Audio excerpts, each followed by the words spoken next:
یہ بات میں نے 5ویں جماعت میں پڑھی تھی۔ علامہ اقبال کی نظم شکوہ جواب شکوہ میں نے پڑھی، بانگ درا مجھے میرے بڑے بھائی صاحب نے بھیج دی تھی۔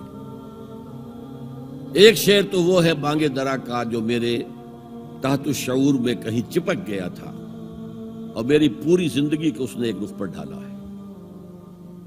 وہ زمانے میں معزز تھے مسلمان ہو کر اور تم خار ہوئے تاریک قرآن ہو کر۔ دیکھیے یہ بات صرف اقبال نے نہیں کہی، وہ داڑھی مڈا تھا، عالم تو نہیں تھا۔ یہی بات کہی 14ویں صدی کے مجدد اعظم شیخ الہند مولانا محمود حسن اسیر مالٹا نے۔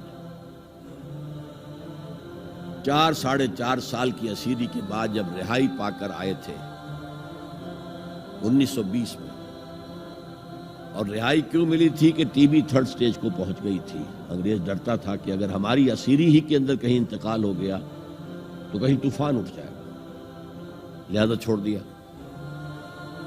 دیوبند میں ایک جلسہ منعقد ہوا اور وقت کے سارے بڑے بڑے علماء موجود، اشرف علی تھانوی صاحب موجود، شبیر احمد عثمانی صاحب موجود، مولانا حسین احمد مدنی موجود، ہمارے جو پاکستان میں مفتی محمد شفیع صاحب موجود، اور انہوں نے یہ واقعہ لکھا ہے اپنی کتاب میں وحدت امت میں کہ شیخ الہند نے کہا کہ ہم نے تو اپنی 4 سالہ دور اسیری میں جتنا ہی غور کیا ہے، ہمیں اپنے زوال کے 2 اسباب نظر آئے ہیں۔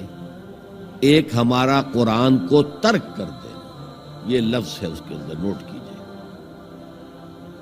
حالانکہ علماء نے قرآن کو ترک کیا ہے،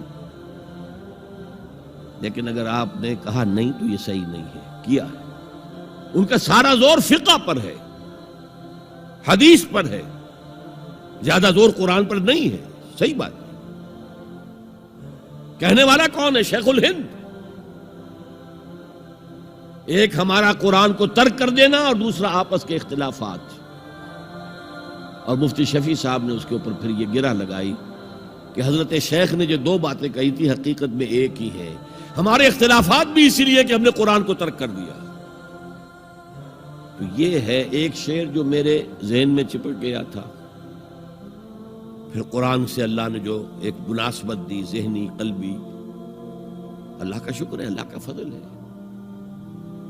دوسرا شعر وہ ہے کہ وقت فرصت ہے کہاں، کام ابھی باقی ہے، نور توحید کا اتمام ابھی باقی ہے۔ پورے کرہ ارضی جب تک کہ توحید سے جلوگر نہ ہو جائے